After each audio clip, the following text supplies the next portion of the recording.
Sud Radio, le 10h midi, mettez-vous d'accord, Christine Bouillot. C'est parti pour 2 heures d'émission. Bonjour à toutes et à tous, ravi de vous retrouver jusqu'à midi sur Sud Radio. Vous le savez, vous pouvez intervenir à tout moment 0826 300 300. Toujours pour être là, vous avez la parole. On vous attend dans un instant après 10h30 sur les débats. On s'intéressera donc à l'affaire Epstein. Est-ce que c'est uniquement une affaire américaine et qui n'intéresse pas les autres pays? C'est ce que pense en tous les cas Emmanuel Macron. On l'entendra tout à l'heure. Je vous dis ça parce que cette affaire dépasse largement les frontières aujourd'hui et notamment certains en France demandent soit une ouverture d'une commission d'enquête parlementaire ou alors une enquête tout court sur les activités de l'ex-homme d'affaires ici en France qui, on le sait, n'a pas été un pédocriminel à mi-temps, on imagine bien.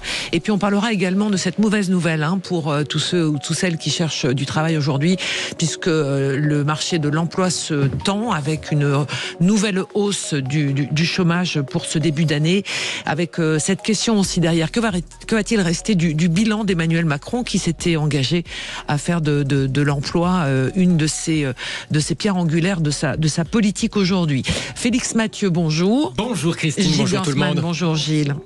Félix, c'est quoi le problème aujourd'hui ? Le problème, c'est un petit coup de bistouri un peu trop artisanal, si j'ose dire. On va parler grosso modo de la médecine esthétique sauvage, c'est-à-dire de ceux qui font ça sans aucune qualification en médecine. Ça peut être très dangereux, nous disent les professionnels du domaine. Et on a une professionnelle avec nous, Catherine Plagella, bonjour. Bonjour déléguée générale du Cercle des bonnes pratiques en médecine esthétique.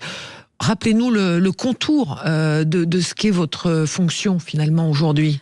Alors, le Cercle des bonnes pratiques en médecine esthétique regroupe à peu près 200-220 médecins esthétiques qui souhaitent remettre au cœur du débat les bonnes pratiques dans la médecine esthétique. Alors, en particulier la médecine esthétique, parce qu'actuellement en France, il y a un vrai problème avec des non-médecins qui pratiquent illégalement ces actes, surtout auprès d'une population assez jeune, avec des drames, puisque maintenant nous avons carrément des gens qui sont en réanimation. Jusque-là, ça va? Oui, tout à fait. Avec ces difficultés. Gilles? C'est quoi un médecin esthétique? Ça veut dire que vous avez eu le même cursus qu'un médecin généraliste? Alors, un médecin esthétique, il peut venir de n'importe quelle spécialité. Il peut être en effet un médecin généraliste, et généralement ce qu'on appelle les médecins esthétiques sont des généralistes qui se sont formés. D'ailleurs, il faut savoir que la médecine esthétique de base, ce sont des généralistes qui l'ont inventé, développé, qui ont d'ailleurs accompagné leurs confrères dans des formations. Mais vous pouvez très bien avoir des gynécologues, d'autres spécialités. Mais ils ont un cursus médical normal. À la base, normal. Tout est post-universitaire. Même des dermatologues. Donc minimum bac plus 10. Oui, de toute façon. D'accord. Et vous avez des spécialités, par exemple comme les dermatologues ou les chirurgiens plasticiens, qui eux, dans leur cursus, n'ont pas forcément de la médecine esthétique au niveau universitaire dans leur diplôme d'études spécialisées, qui peuvent très bien, en effet, parce qu'ils ont un professeur de médecine qui s'y intéresse, faire un peu, mais tout est plutôt post-universitaire. Alors, on va s'y intéresser. Vous, chers auditeurs, vous pouvez nous appeler. Est-ce que vous constatez autour de vous que la chirurgie esthétique c'est banalisé? Est-ce que vous avez eu recours à ça? Est-ce que c'est pour des questions, on va dire, de confort ou pour des raisons plus médicales, je pense notamment à la chirurgie reconstructive pour certaines pathologies. Est-ce que c'est aussi un biais de notre société avec ces réseaux sociaux qui font l'apologie on va dire des filtres où on paraît plus jeune que la moyenne? Voilà, vous nous appelez 0826 300 300.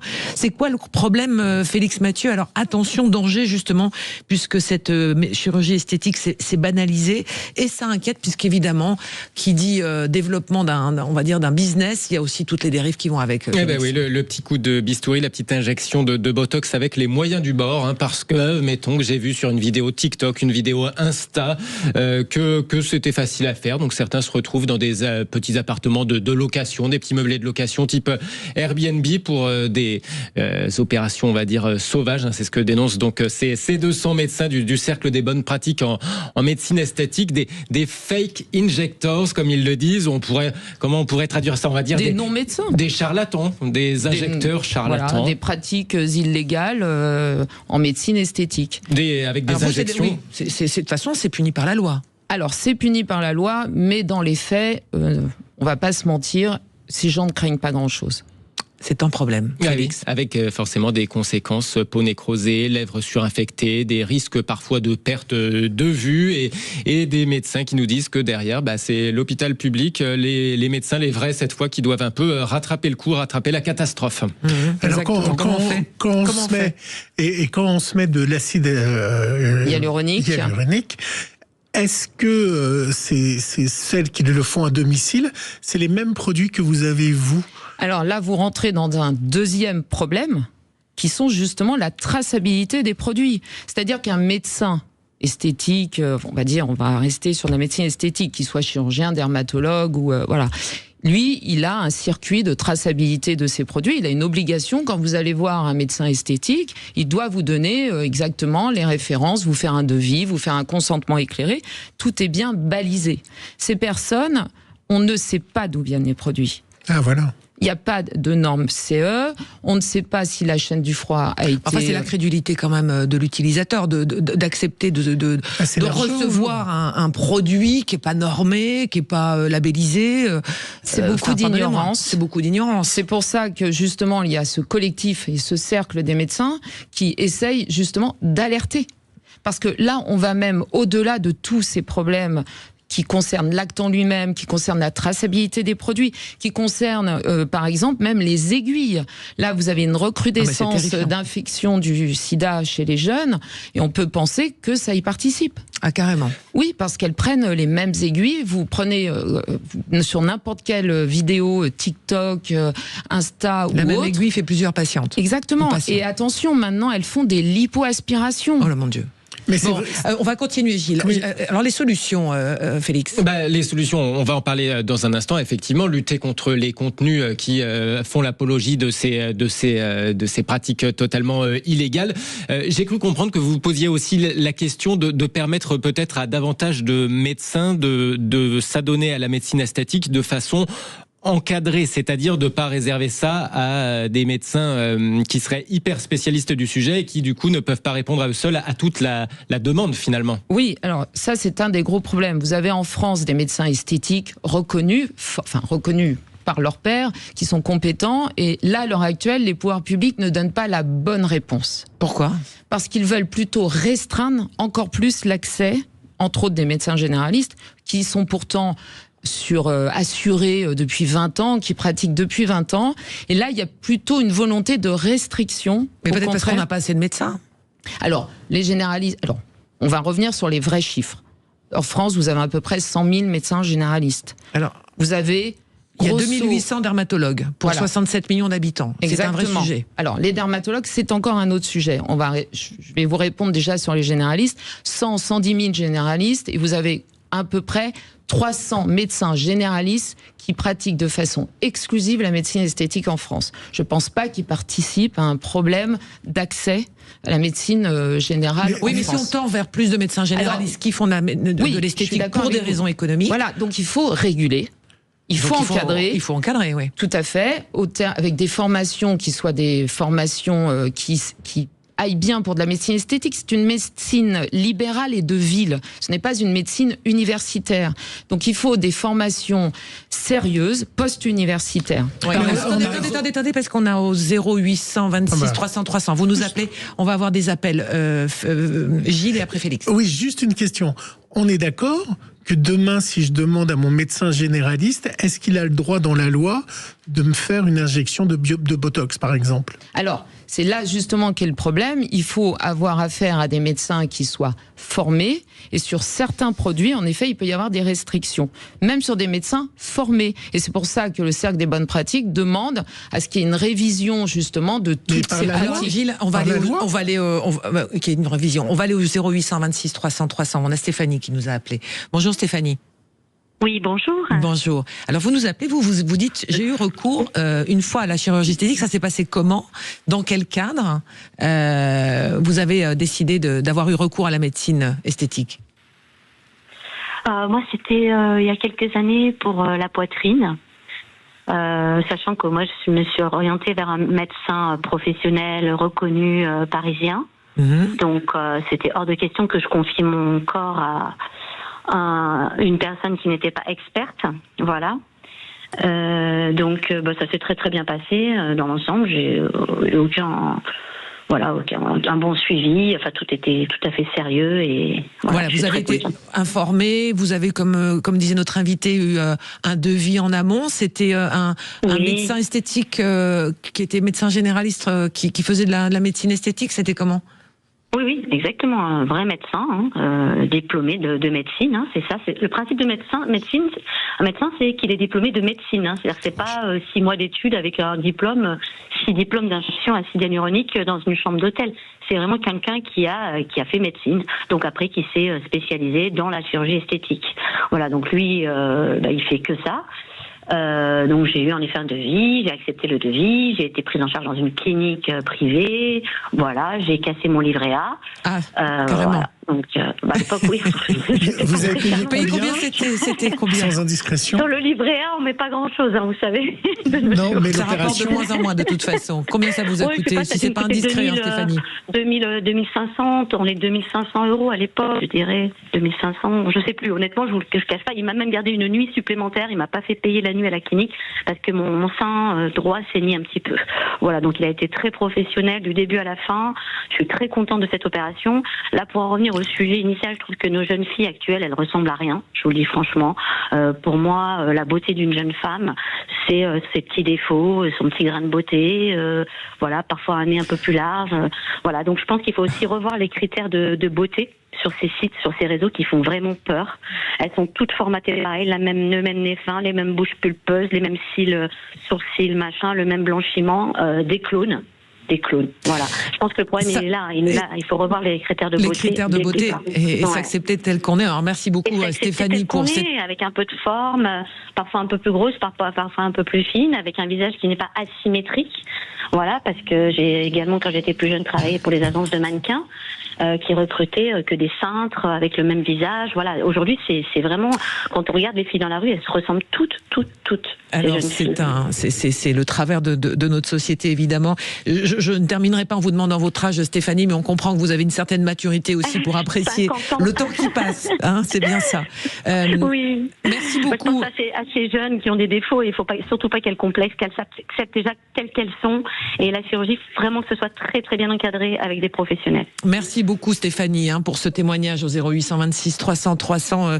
Catherine, en 10 secondes, c'est le message qu'il faut faire passer, s'accepter tel qu'on est, mais on va continuer quand même le débat sur les risques et les dangers. S'accepter tel qu'on est, c'est une chose, mais c'est surtout, en effet, revenir à une médecine esthétique, éthique, qui prône quand même un naturel, ce qu'on appelait la French touch.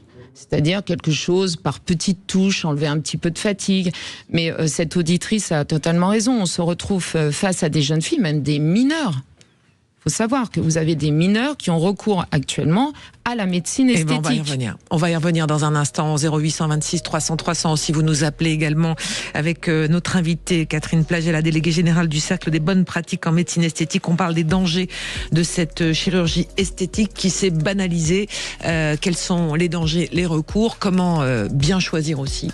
On va y revenir dans un instant sur Sud Radio. À tout de suite. Sud Radio, le 10h midi, mettez-vous d'accord. Christine Bouillot, Sud Radio, le 10h midi, mettez-vous d'accord, Christine Bouillot. Alors, quels sont les dangers de la chirurgie esthétique mal encadrée, fait en dehors de tout cercle médical sérieux? Les solutions également face à ce problème de société quand même, il faut le reconnaître. On est avec Catherine Plaget, déléguée générale du Cercle des bonnes pratiques en médecine esthétique, et avec vous également 0826 300 300, vous nous appelez. On était avec une auditrice il y a un instant, Catherine Plaget, qui racontait. On parlait de chirurgie lourde. Voilà. Mais aujourd'hui, et vous nous disiez, il y a de plus en plus de mineurs, de jeunes filles, de jeunes garçons. Jeunes garçons, en effet. Certes, effectivement, il y a peut-être plus de jeunes filles que d'autres, puisqu'on sait que les normes de beauté sont majoritairement focalisées sur les jeunes filles, mais les garçons ne sont pas en reste, j'imagine. Absolument pas. Et vous avez de plus en plus de garçons qui viennent. Vraiment. C'est toujours ce miroir des réseaux sociaux. Exactement. Le fait d'avoir l'impression qu'il faille vivre avec un filtre permanent, en fait, c'est une image complètement faussée. Et c'est d'ailleurs assez... ça me paraît bizarre, vu mon âge, moi. Ce sont des jeunes qui sont nés avec les réseaux sociaux. Donc, et la télé-réalité. Mais ils savent que c'est faux. Vous voyez des avant-après, très sincèrement, vous avez 20 ans de moins, 20 kilos de moins, et ils savent.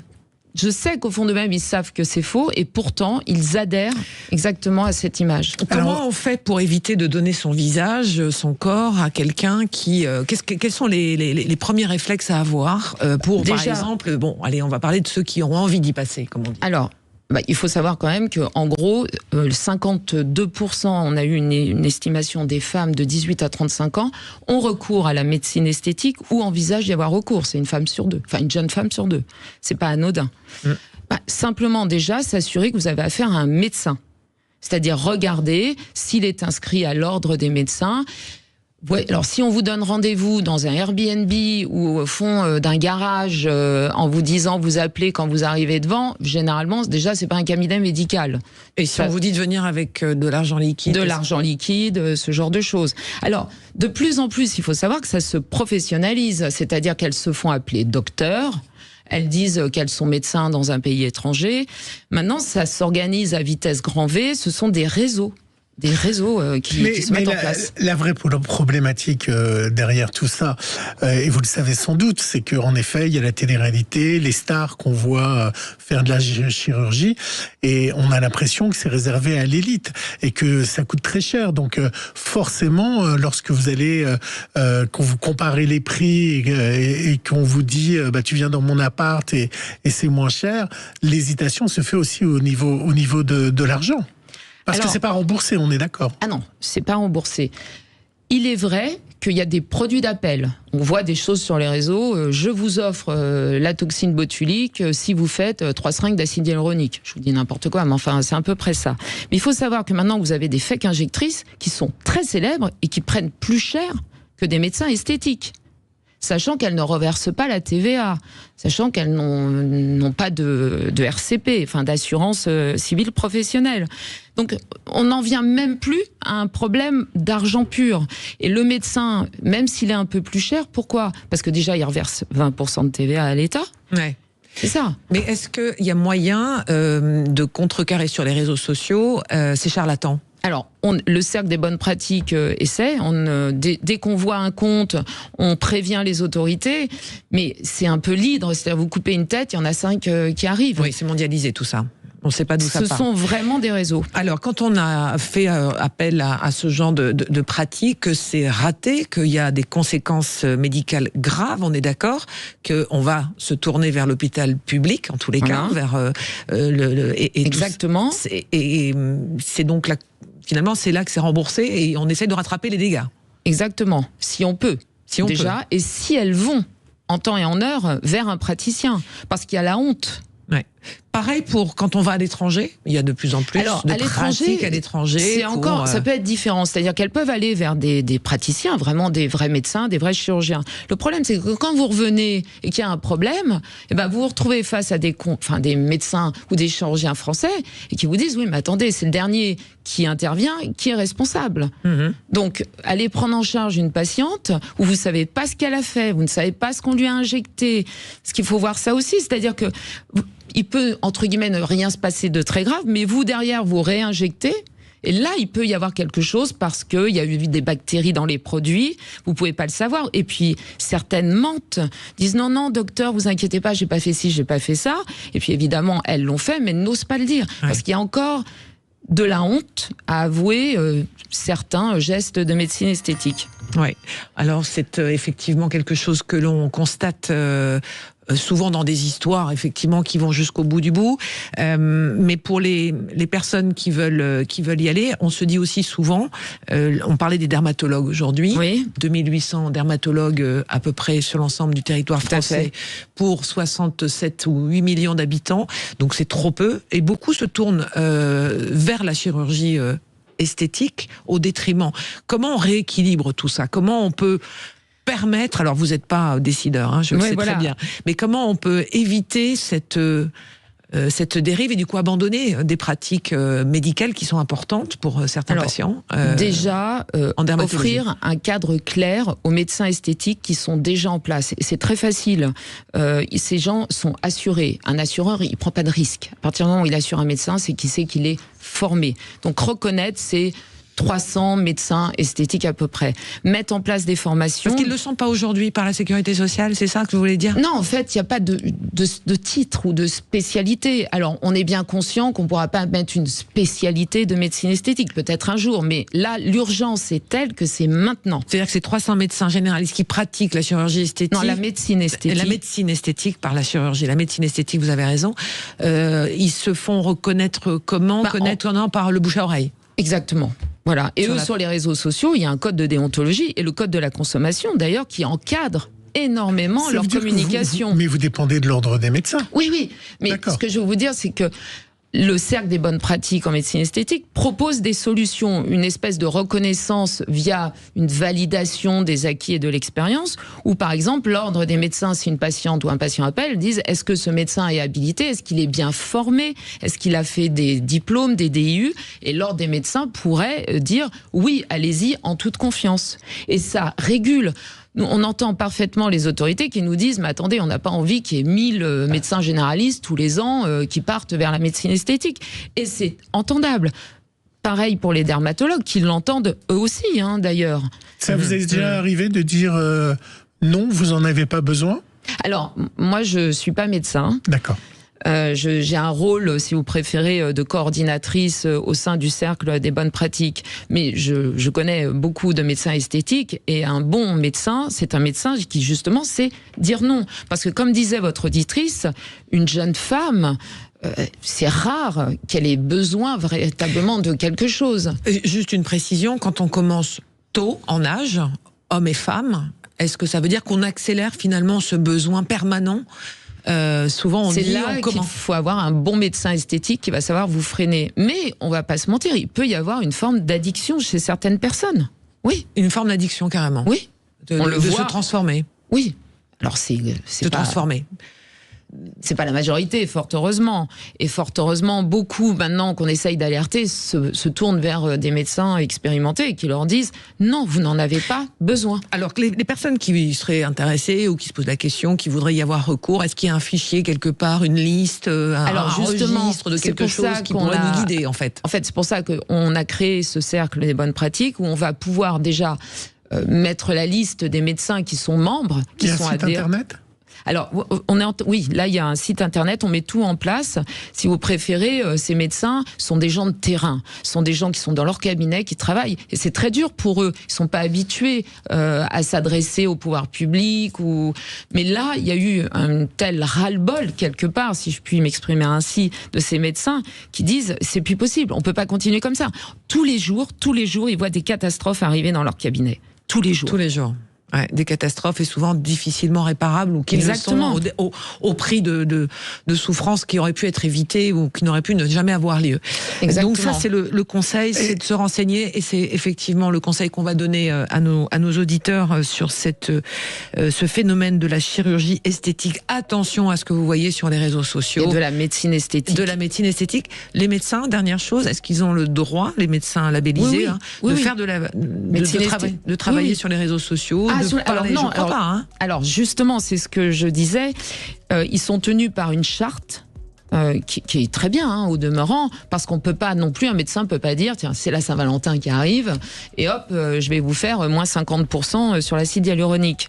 Non, c'est très encadré. C'est encadré par le code de déontologie qui est dans le code de la santé publique et par le code de la consommation où il y a une loi qui a été mise en place en juin, je crois 2023 de mémoire, pour justement encadrer par rapport à des influenceurs. Parce que vous avez des influenceurs qui s'érigent en apôtres de la médecine esthétique et qui vous disent allez là, faites ci, faites ça, voilà. Donc soyons vigilants. Merci beaucoup Catherine Plagella, déléguée générale du Cercle des bonnes pratiques en médecine esthétique, pour cette mise au point sur ce sujet. Dans un instant, avec Gilles Gansman et nos débatteurs, on va venir sur des sujets d'actualité. On va parler de l'affaire Epstein, du chômage qui remonte à la hausse, et de Jean-Marc Morandini qui se retire de l'antenne de CNews. Tout ça pour ça, tout de suite.